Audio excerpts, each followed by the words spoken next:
Wegen das zieht das Bötjading hoch, du, das komisches Bötjading hier ist Norden.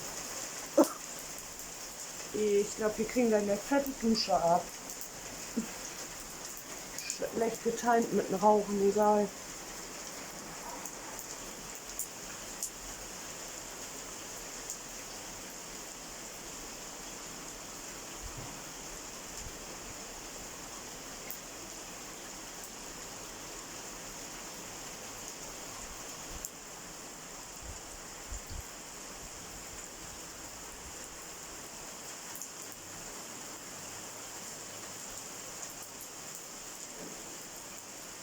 Hinter Maus am Blitzen.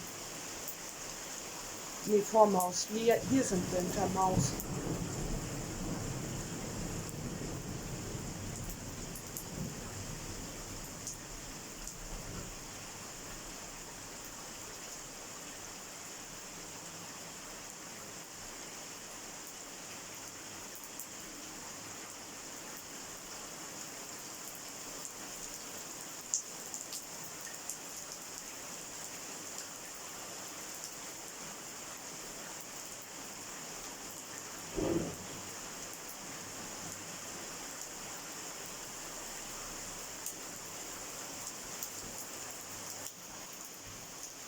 Ja, passt aber gut mit den ECMWF-Vorhersage bei Kachelmann von der Uhrzeit her.